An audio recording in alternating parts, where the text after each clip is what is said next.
She was stranded at an empty train station with $17 and nowhere to go. When the mysterious stranger said, "You're coming with me," desperation made her follow him into the night.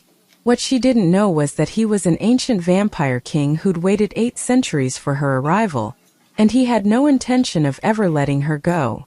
The 11:47 train to nowhere never came. Clara Mackenzie pulled her threadbare coat tighter around her shoulders as snowflakes danced through the yellow glow of the station's single working light. The digital board above the empty platform had been flashing delayed for the past 3 hours, but she knew better than to believe it would ever change to arriving. She should have stayed in Chicago. Should have fought harder when they tried to evict her from the tiny apartment she called home for 2 years. Should have done a lot of things differently. But should have didn't keep you warm on a December night in the middle of nowhere, Pennsylvania, with $17 in your pocket and nowhere else to go. The wind howled through the station's broken windows, carrying with it the scent of pine and something else, something metallic that made her stomach clench with unease. Clara glanced at her phone for the 100th time. No signal. The battery showed 8%, and she'd already turned off everything she could to preserve what little power remained. "Stupid, stupid, stupid," she muttered, her breath forming small clouds in the frigid air. Coming to Millbrook had been a desperate gamble based on a job listing that probably didn't even exist anymore. The kind of decision you made when your savings account hit zero, and your credit cards were maxed out from your mother's medical bills. A sound echoed through the empty station footsteps, slow and deliberate against the concrete platform. Clara's head snapped up, hope fluttering in her chest. Maybe it was the station master, or a security guard who could tell her when the next train would actually arrive. The footsteps stopped. Silence stretched between the platforms, broken only by the wind and the distant rumble of what might have been thunder. Clara squinted into the darkness beyond the station lights, but saw nothing except swirling snow and shadows. Then she felt it, the unmistakable sensation of being watched. Her heart began to hammer against her ribs as she slowly turned her head, scanning the empty benches and darkened corners. Nothing, but the feeling persisted, crawling up her spine like ice-cold fingers. "Hello," she called out, hating how small her voice sounded in the vast space. "Is someone there?" The wind answered with a mournful howl. Clara was about to convince herself she'd imagined it all when a figure stepped out from behind one of the station's massive stone pillars. He was tall, impossibly tall, and moved with a fluid grace that seemed to defy the laws of physics. Even from a distance, she could see he wore an expensive black coat that reached nearly to the ground, the kind of garment that belonged in a different century.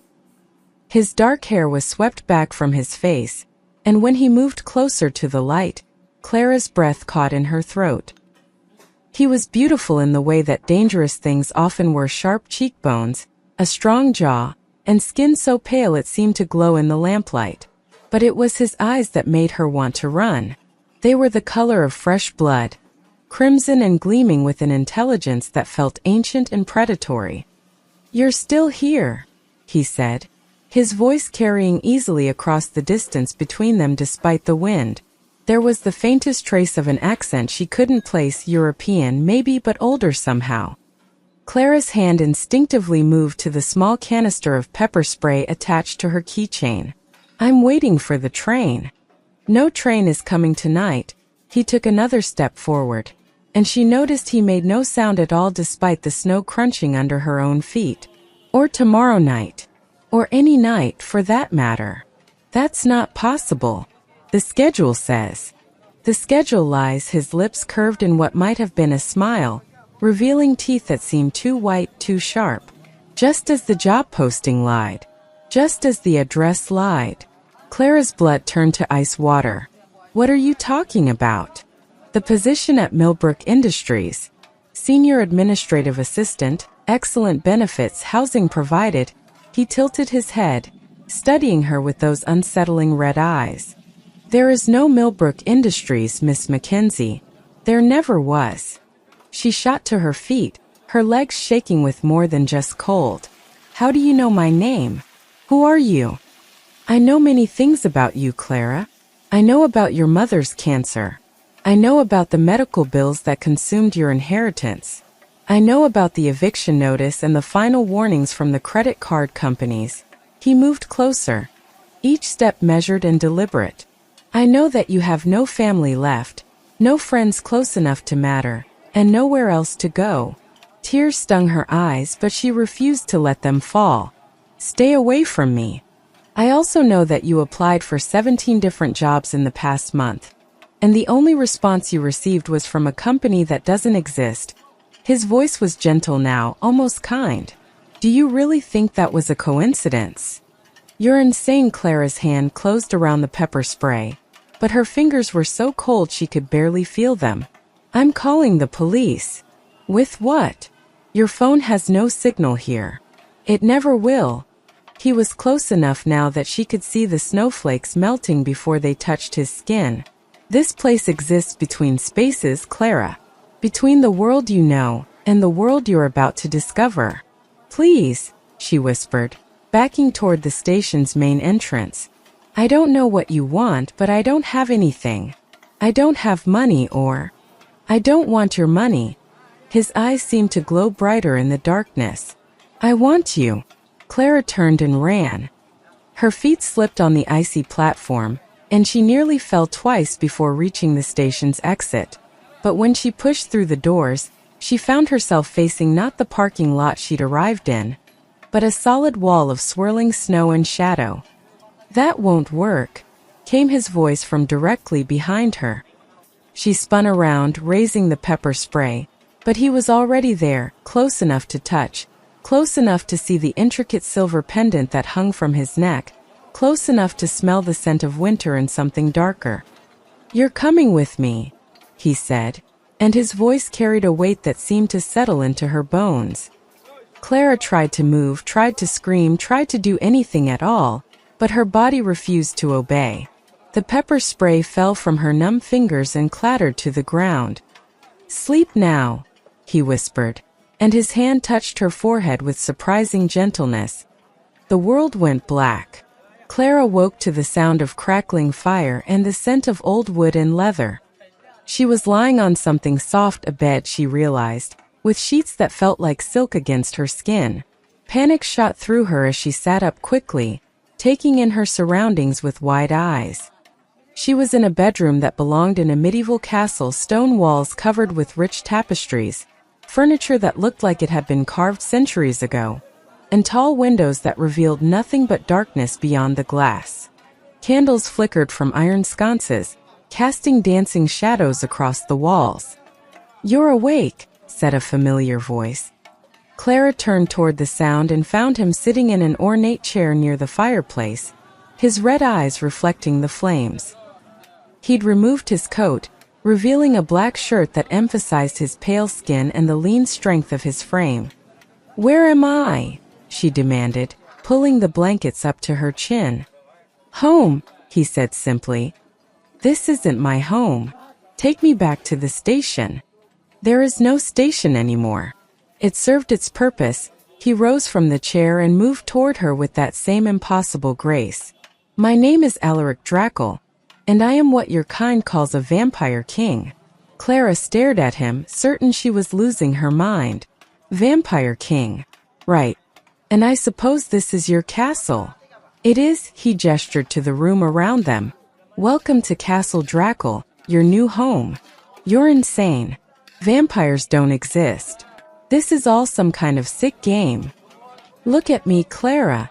His voice carried that same compelling weight as before. Really look.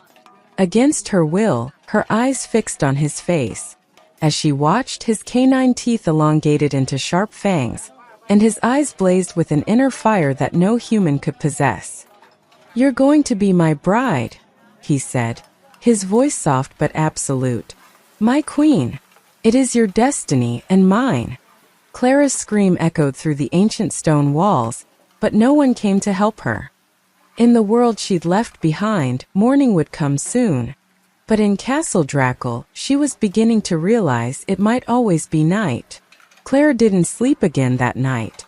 How could she, knowing a vampire was somewhere in the same building? She'd spent hours testing the windows locked. The door, also locked. Even the fireplace had iron bars that prevented escape.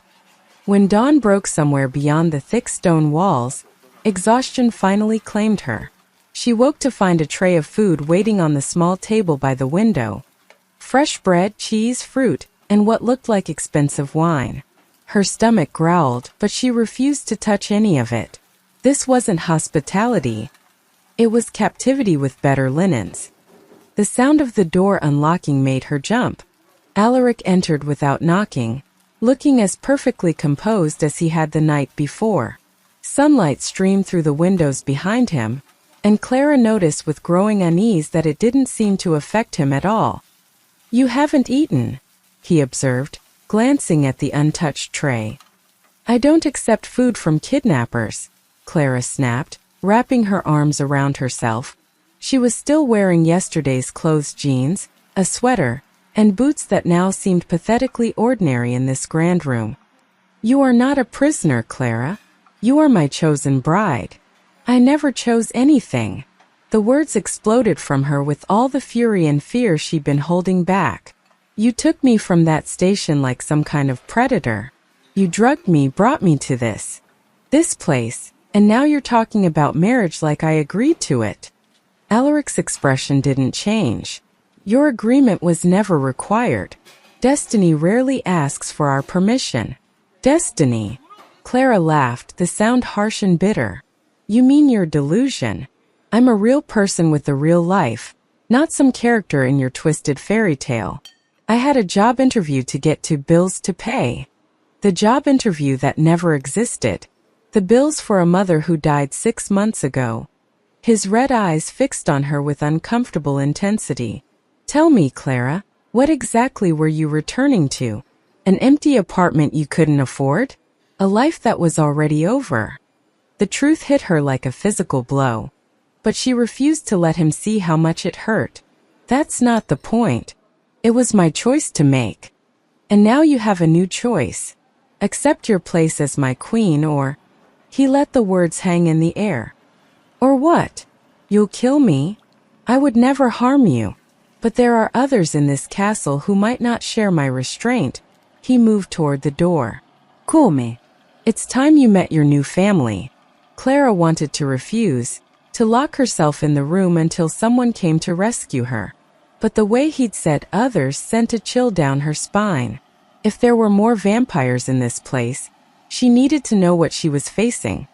She followed him through corridors that seemed to stretch on forever, past paintings of stern-faced ancestors and tapestries depicting scenes she didn't want to examine too closely. The castle was massive, with ceilings that disappeared into shadow and windows that revealed nothing but gray sky and dark mountains. "How long have you been? What you are?" she asked, trying to keep her voice steady. 8 centuries, give or take a decade, his footsteps echoed against the stone floor. "Long enough to learn patience. Long enough to recognize destiny when it appears at a train station in the middle of nowhere." They descended a grand staircase into what might once have been a ballroom.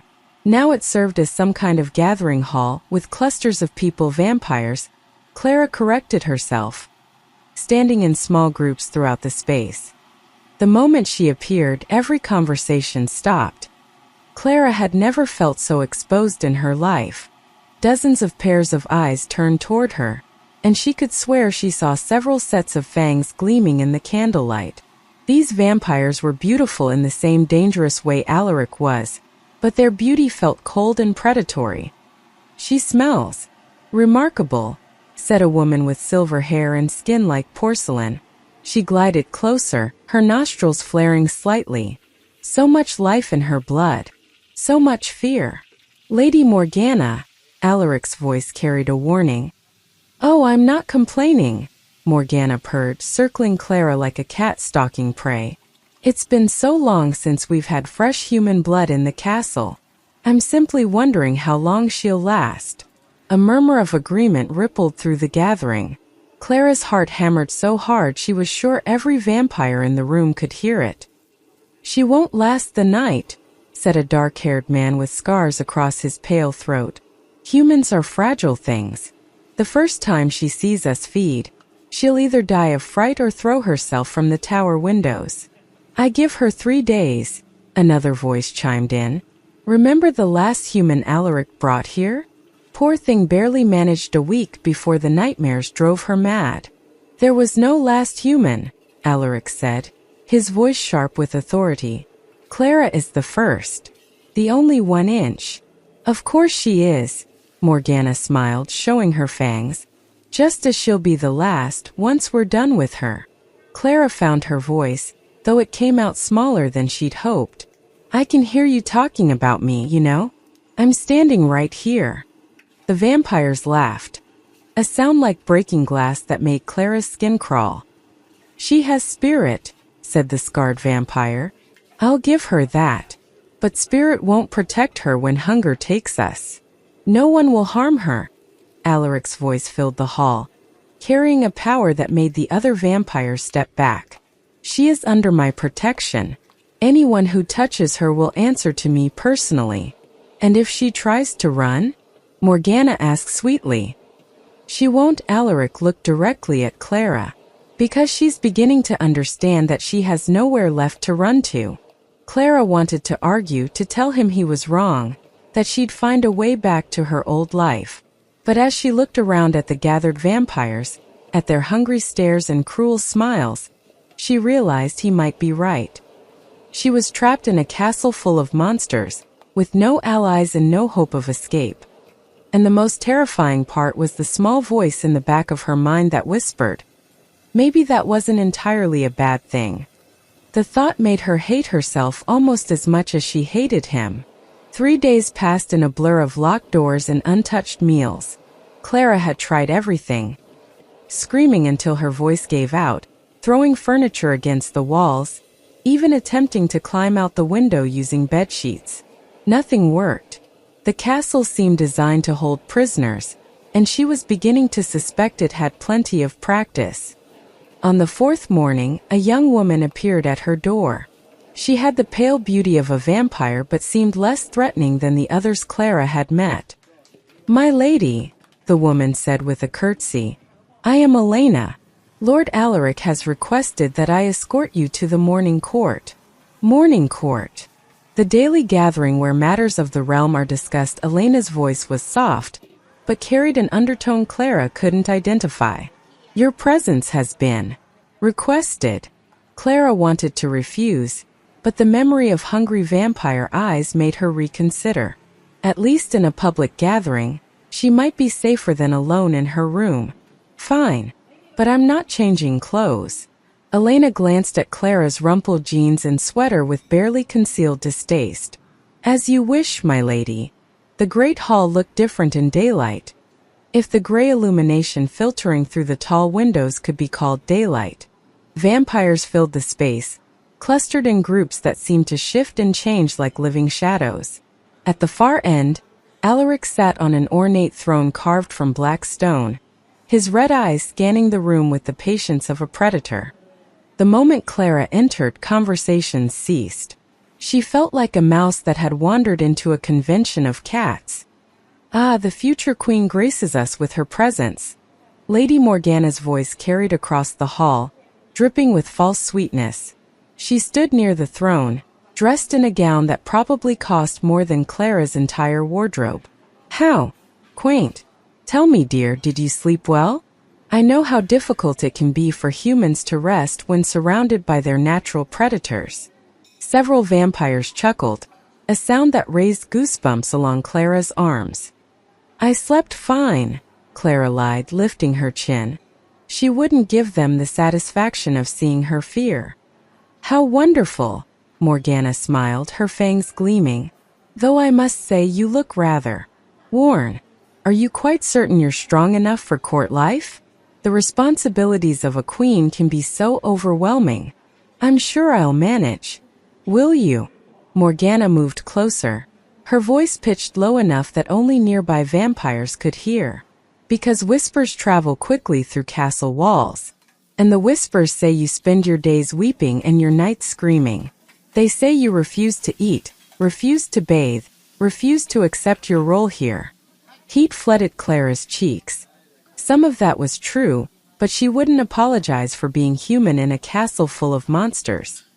They also say, Morgana continued, her voice growing louder, that you're weak, that you'll crumble under the first real pressure, that our mighty king has chosen poorly. The hall had gone completely silent now.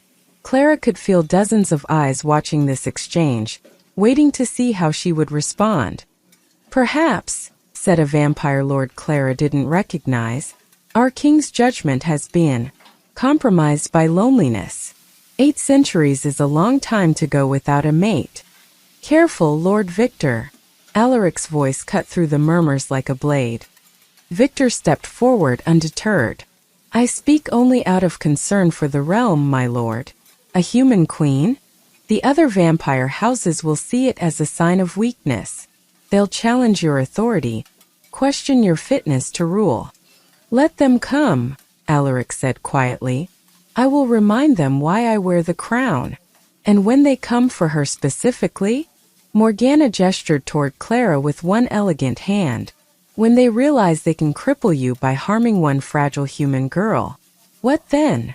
Clara's stomach clenched. She hadn't considered that her presence might put Alaric in danger, but now she could see the political ramifications spreading out like ripples in a pond.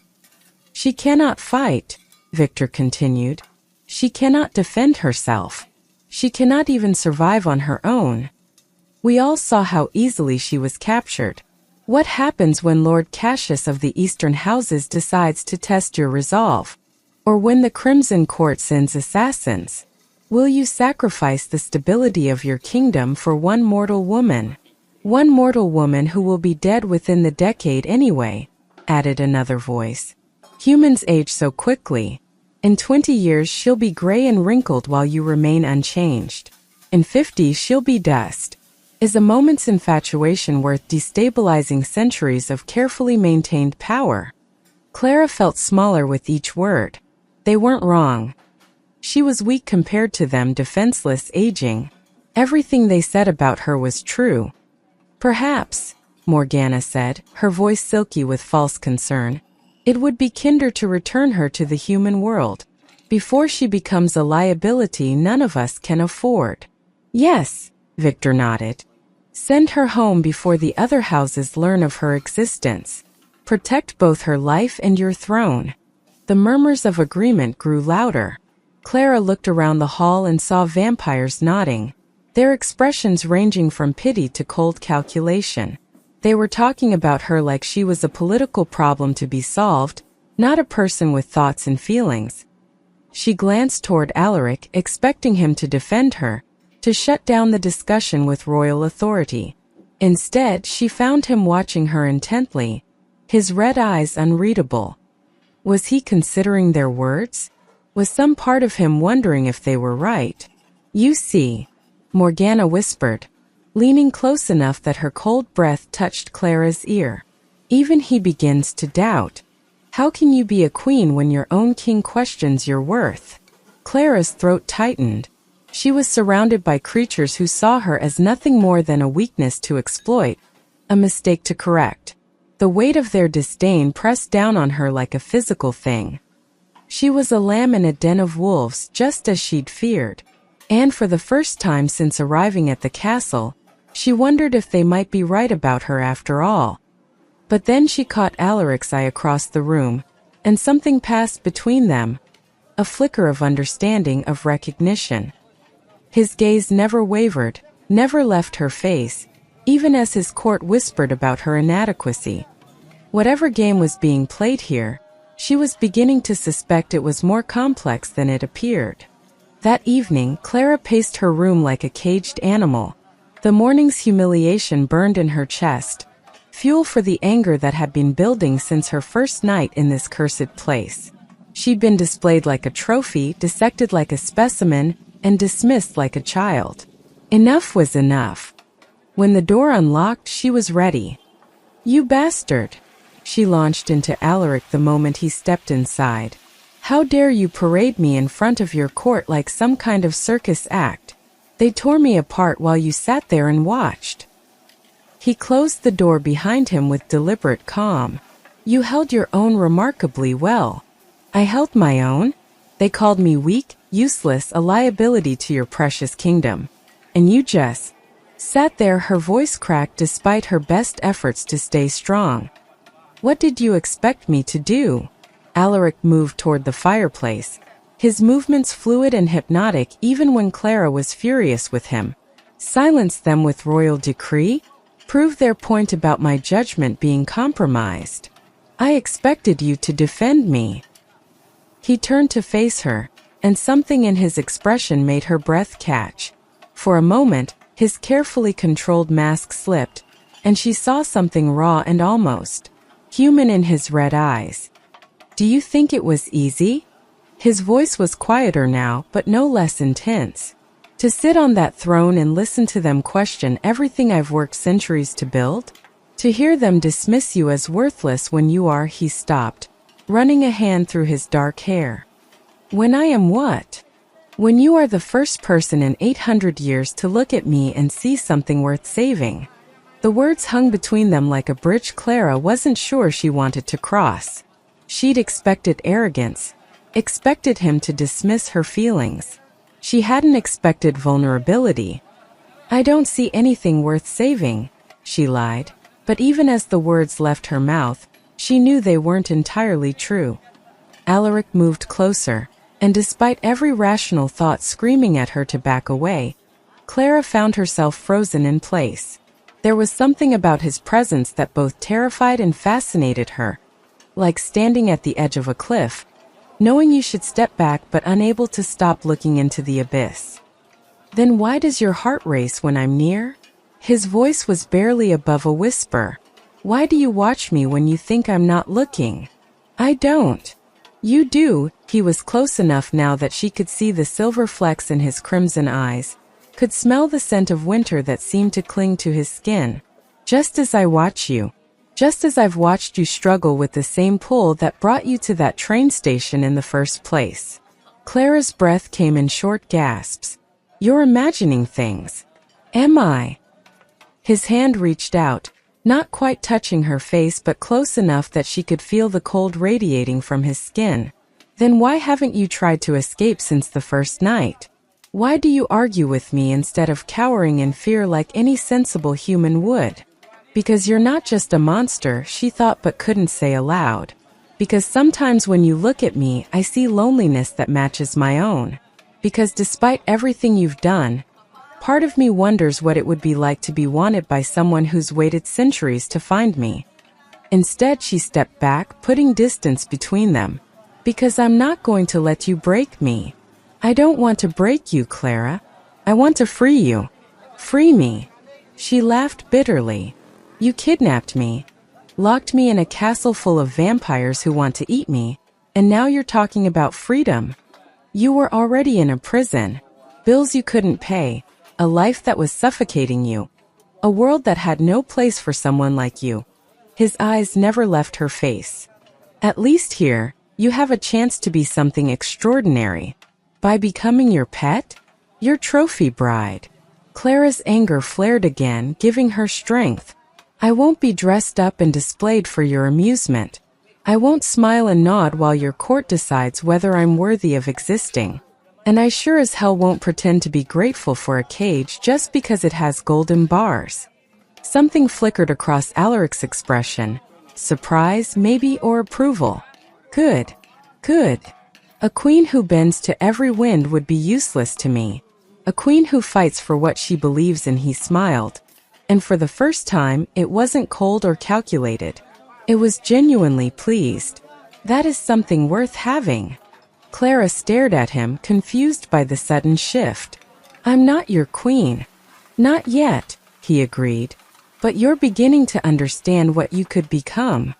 I understand that you're delusional if you think I'll ever willingly play along with this fantasy. And I understand that your defiance is exactly what drew me to you in the first place. He moved toward the door, pausing with his hand on the handle. Sleep well, Clara.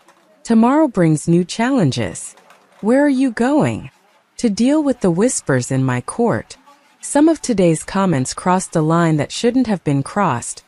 His voice carried a dangerous edge that made Clara's skin prickle with awareness.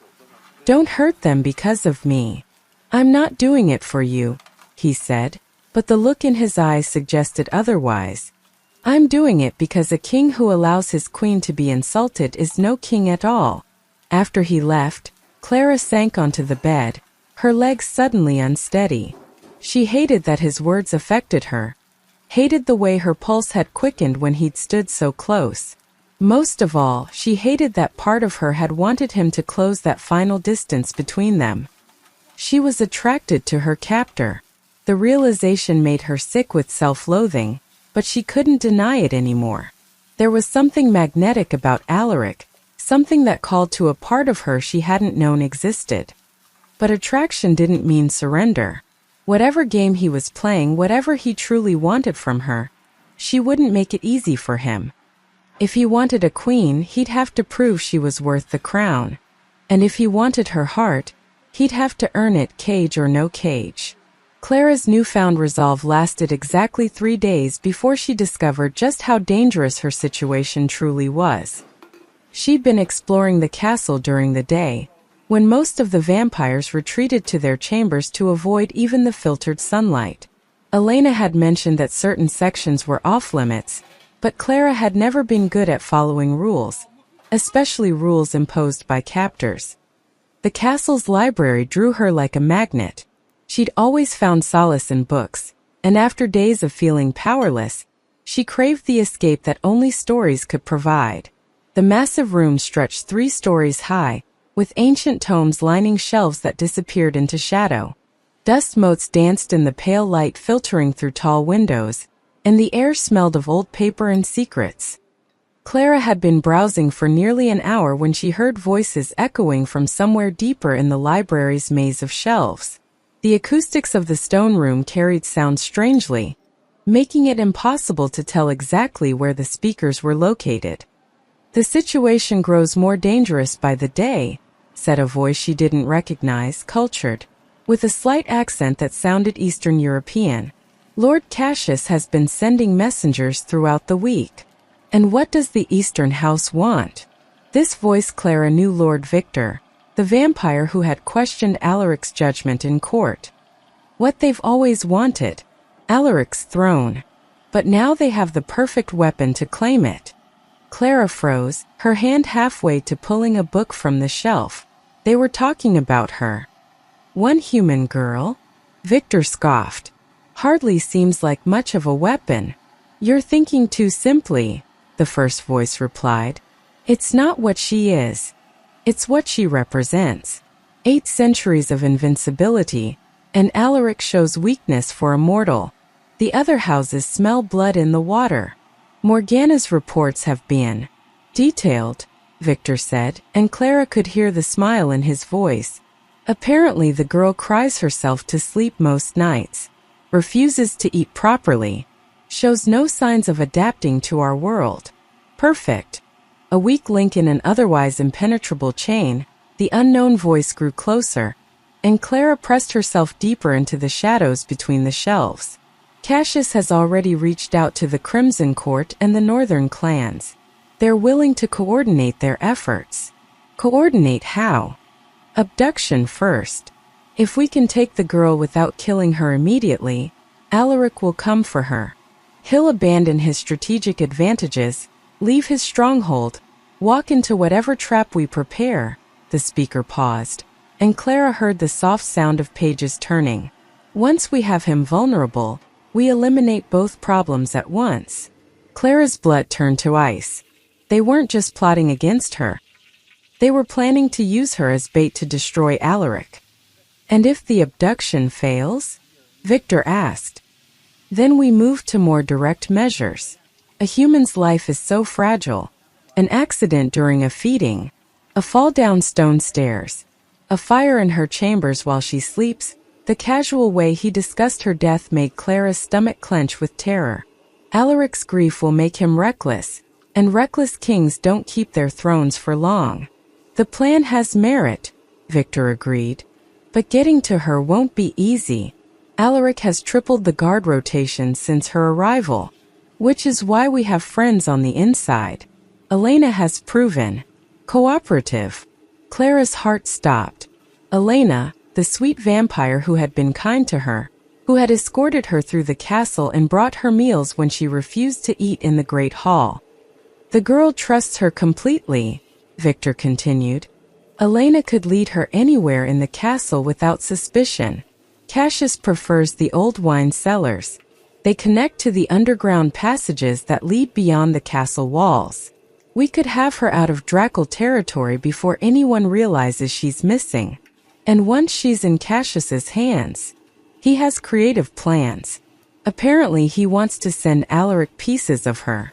Fingers first, then perhaps an ear. Really let him understand the consequences of his poor choices before we grant him the mercy of death. The book Clara had been holding slipped from her numb fingers and crashed to the floor. The voices stopped abruptly. Did you hear that? Victor's voice was sharp with suspicion. Someone's here. Footsteps echoed through the library, moving quickly in her direction. Clara ran. She fled through the maze of shelves, her heart hammering so loudly she was sure they could track her by the sound alone. Behind her, she heard Victor cursing and the unknown vampire shouting orders. They were searching the library systematically, cutting off her escape routes. She ducked behind a massive reading desk just as Victor appeared at the end of the aisle she'd been in moments before. His eyes scanned the shadows and she held her breath, pressing herself as flat as possible against the floor. After what felt like hours, the footsteps retreated. Probably just a rat, Victor said dismissively. This place is full of them. Clara waited until she was certain they were gone before crawling out from her hiding place. Her hands shook as she made her way back toward her chambers, keeping to the shadows and avoiding the main corridors. Elena was waiting in her room when she arrived. "My lady," Elena smiled warmly, "I brought you some fresh books from the library. I thought you might enjoy these histories of the Old Kingdom." Clara stared at the vampire who had betrayed her, this creature who had shown her kindness while planning her destruction. How long had Elena been reporting to the enemy? How many of their conversations had been passed along to Lord Cassius? "That's very thoughtful of you," Clara managed, her voice sounding strange to her own ears. "Are you feeling well? You look pale." "Just tired," Clara forced a smile. "Thank you for the books. I think I'll read for a while before dinner." Elena nodded and left, still wearing that sweet, concerned expression that Clara now knew was a complete lie. Alone in her room, Clara sank into a chair and tried to process what she'd learned. She wasn't just a prisoner in a castle. She was the center of a web of political intrigue that stretched across the entire vampire world. Her very existence had triggered a war between the ancient houses, and every day she remained here made Alaric more vulnerable to his enemies. They were going to use her to destroy him. And the worst part was she was beginning to realize she didn't want that to happen. Whatever her feelings for Alaric, he didn't deserve to die because he'd chosen her. She had to warn him, but who could she trust when even Elena was a traitor? The game was bigger than she'd imagined, and the stakes were life and death for everyone involved. Sleep eluded Clara that night. Every shadow in her room seemed to hide a potential assassin. Every creak of the old castle made her wonder if Elena was returning with accomplices. By dawn, she'd made a decision that surprised even her. She had to warn Alaric. But first, she needed to understand exactly what she'd stumbled into. The conspiracy against them was clearly larger than a simple power grab, and if she was going to help, she needed information. The library had already proven useful once. Perhaps it would yield more secrets. She waited until mid-morning, when the castle's supernatural residents would be deep in their daylight rest, before making her way back to the vast collection of books. This time she avoided the main reading areas where she'd overheard the plotting, instead venturing into the library's deeper sections where dust lay thick on forgotten shelves. The further she went, the older the books became. Leather bindings cracked with age, titles written in scripts she couldn't read. volumes that seemed to whisper secrets in languages that predated modern civilization. At the very back of the library, she found a section cordoned off with a chain and a small placard that read, "Restricted by royal decree only." Clara glanced around the empty library, then ducked under the chain. The forbidden section was smaller than she'd expected, containing perhaps 50 volumes arranged on a single bookshelf. But even from a distance, these books felt different, older, more dangerous, humming with an energy that made her skin prickle. Most of the titles were incomprehensible, written in what looked like ancient runes or symbols that hurt her eyes to look at directly. But one volume, bound in midnight black leather with silver clasps, bore a title in English that made her heart skip. Prophecies of the Blood Crown, Visions of the Last Age. With trembling fingers, Clara lifted the heavy tome from its shelf.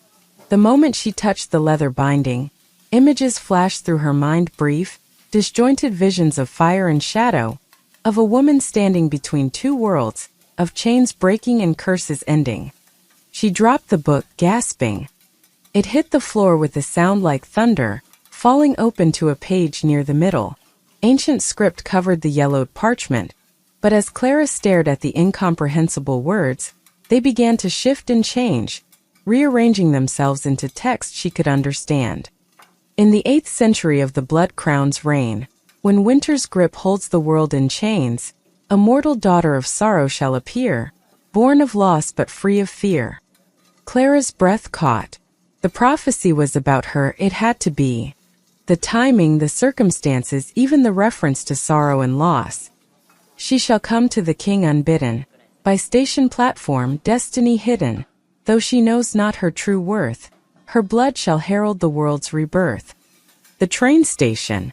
The prophecy had predicted her exact circumstances down to the location where Alaric had found her. This wasn't coincidence or careful planning. This was fate written in stone centuries before she was born. The cursed king shall claim her heart, though kingdoms threaten and fall apart, for in her veins flows ancient power, to break the bonds in the final hour. Clara turned the page with shaking hands, desperate to understand what curse the prophecy referred to. The next section made her blood run cold. The vampire curse, born of pride and pain, has held the night clans in shadowed chain. Immortal life but no life true, forever thirsting, forever through. But when the blood crown takes mortal bride, and she stands willing by his side, her sacrifice shall break the spell, and free the damned from their eternal hell. Clara sank into a nearby chair, the book heavy in her lap. The vampires were cursed, all of them. That's why Alaric had needed her specifically, why the prophecy had been so exact about her circumstances. She wasn't just meant to be his queen. She was meant to save his entire species. But the word sacrifice sent ice through her veins. What kind of sacrifice was required to break a curse that had lasted centuries? She flipped through more pages, finding detailed descriptions of the original curse. Long ago, the first vampire king had made a bargain with dark forces to gain immortality for his people. But the price had been their humanity. They could live forever, but they were trapped between life and death, sustained only by blood, unable to feel warmth or know true peace. The prophecy described her as the key to their redemption, but it also hinted that the key might be destroyed in the unlocking. Her mortal heart must choose to break the chains that bind for mercy's sake, and in that breaking world shall turn, as vampires' mortal life return. Or else in darkness they remain, forever bound by blood and pain, while she ascends to take her throne, of shadows ruling them alone. Clara stared at the page, trying to process what she was reading. She had a choice to make. She could break the vampire curse and free them all, but it might cost her life. Or she could become their immortal queen, ruling over creatures trapped forever in their cursed state. Fascinating reading, isn't it? Clara spun around to find Alaric standing in the entrance to the restricted section. His red eyes glowed in the dim light, but his expression was unreadable. "How long have you been there?" she demanded. "Long enough to see you discover what I've known for 800 years," He moved closer, his footsteps silent on the stone floor. Long enough to watch you understand why you're really here. You've known about this prophecy the entire time. I wrote it down myself the night the visions first came to me. Alaric's voice was quiet, almost reverent. I've spent centuries preparing for your arrival, Clara. The train station, the false job listing, even Elena's betrayal, all of it was foreseen and planned. Elena's betrayal was planned? Clara's mind reeled. You knew she was working with your enemies. I've known about Lord Cassius's conspiracy for months. Elena thinks she's betraying me, but she's actually providing me with exactly the information I need to stay 3 steps ahead of them. Alaric smiled, but it wasn't cruel. It was tired, like a man who'd been playing a complicated game for far too long. Everything is proceeding exactly as the prophecy foretold. Clara looked down at the book in her lap, then back up at Alaric, including the part about sacrifice. For the first time since she'd met him, Alaric's composure cracked. Pain flickered across his features, raw and devastating. Including that part, he said softly, though I pray every night that I've misinterpreted what it means. Clara stood slowly, the prophecy book clutched to her chest. She wasn't a random kidnapping victim. She wasn't a political pawn or a moment's weakness. She was destiny incarnate, the answer to 8 centuries of supernatural suffering. The question now was, what was she going to do about it? Clara never got the chance to answer that question. The attack came at sunset, just as the castle's vampire residents were beginning to stir from their daylight rest. Clara was still in the library with Alaric, the prophecy book open between them, when the first explosion shook the ancient stone walls.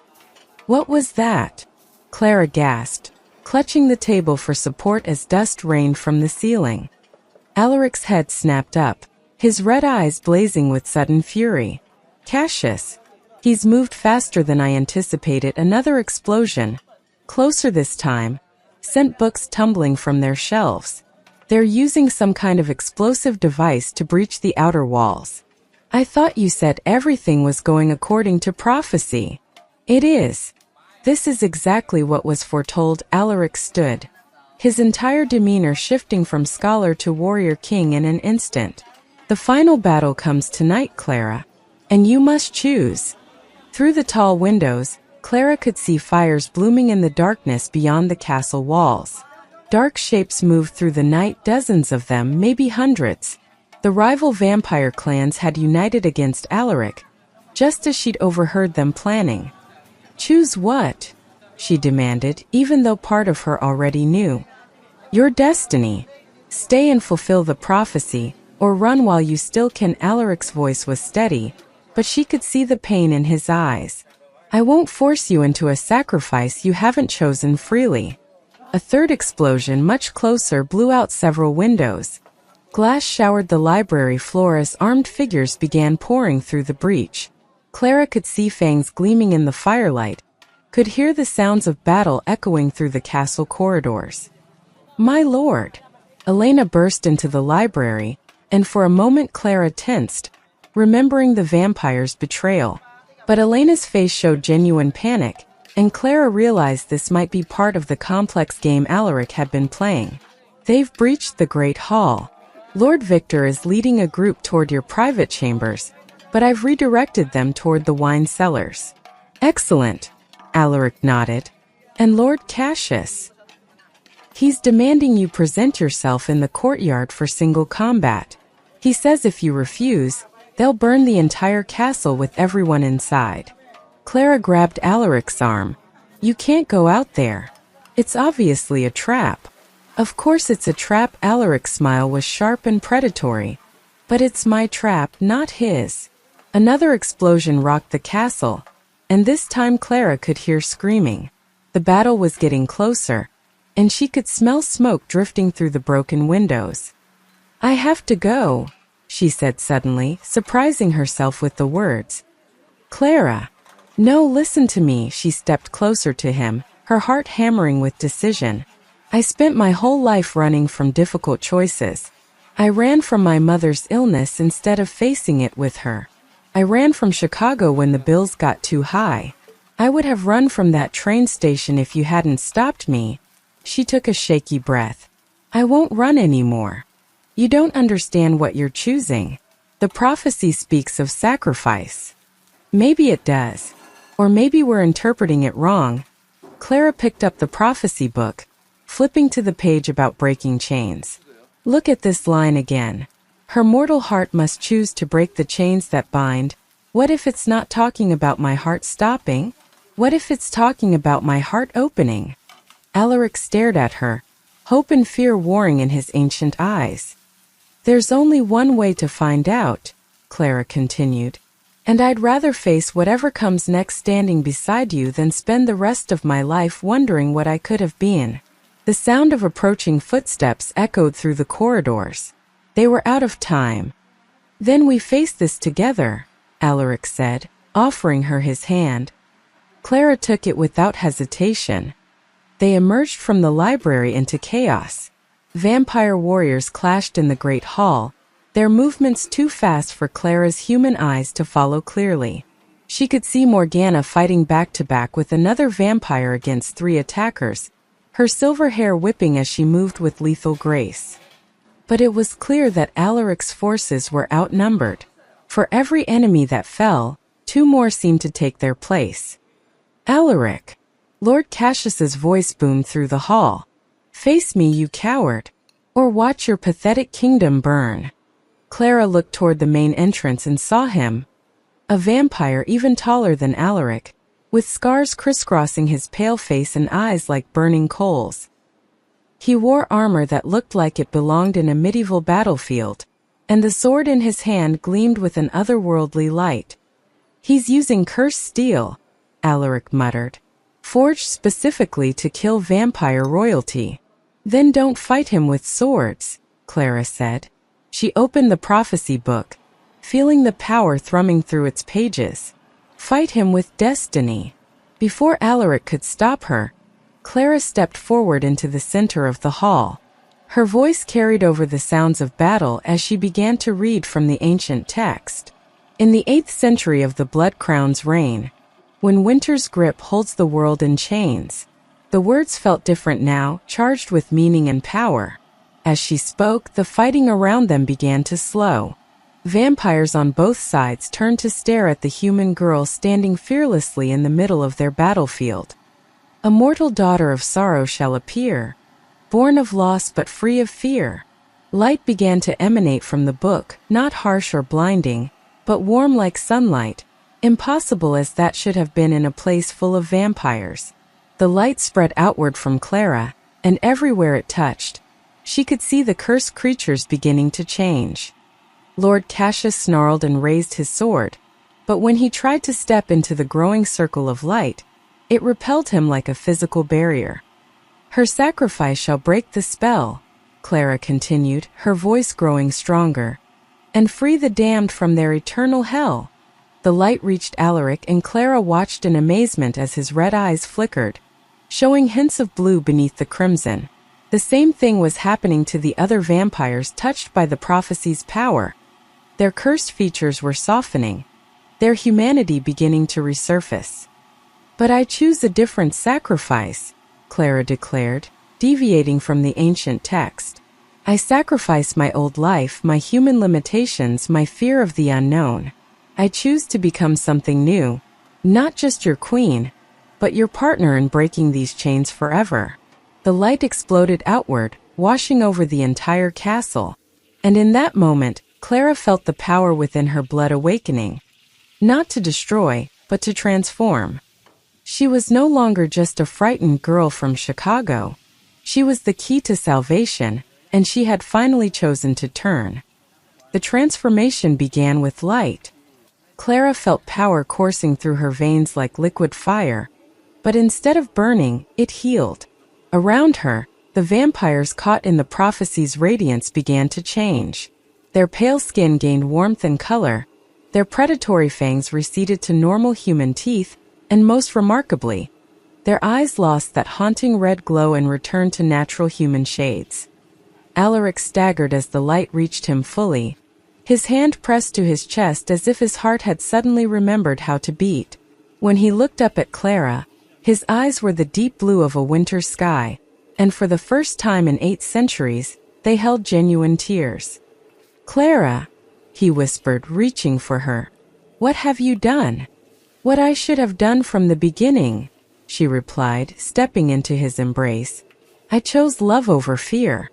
Lord Cassius shrieked in rage as the expanding light pushed against his cursed form. Unlike the others, he seemed to resist the transformation, his body rejecting the cure through sheer force of will and accumulated darkness. "Impossible!" He raised his enchanted sword, preparing to strike down the source of his defeat. "I will not be denied my victory." But as he charged toward Clara, the light formed a solid barrier around her. His blade struck the radiance and shattered like glass. The shock sent him flying backward to crash against the stone wall. "The curse is broken, Cassius," Alaric said, his voice carrying new authority. No longer the cold command of an immortal king, but the warm strength of a leader who had found his humanity again. "Your war is over." "Never." Cassius struggled to his feet, but Clara could see the light eating away at his resistance. Cracks of golden radiance spread across his skin like a spider web. "If I cannot have the throne, then no one will." He pulled something from his armor, a vial filled with swirling black liquid. Clara recognized it instinctively as the same dark force that had created the original vampire curse centuries ago. "1 drop of this in the castle's water supply and everyone here dies," Cassius snarled. "Mortal deaths are so much more final." But before he could act, Elena appeared behind him with inhuman speed. Though Clara noticed she moved differently now, more like an enhanced human than a supernatural predator. Elena's hand closed over Cassius's wrist with crushing force. "I don't think so," Elena said calmly, and twisted until the vial fell from his nerveless fingers. It shattered on the stone floor, its contents burning away to nothing in the prophetic light. "You were working with him," Clara said, confused. "I was working for Alaric," Elena corrected with a small smile. "He needed someone close to the conspiracy to feed them false information and lead them into his trap. Everything they knew about your supposed weakness came from my reports." Clara turned to stare at Alaric in amazement. "You planned all of this?" "Not all of it," he admitted, pulling her closer as the light continued to spread throughout the castle. "I couldn't have predicted that you would reinterpret the prophecy so beautifully. I expected to lose you to fulfill it. Instead, you found a way to save everyone." The golden radiance finally reached the furthest corners of the great hall.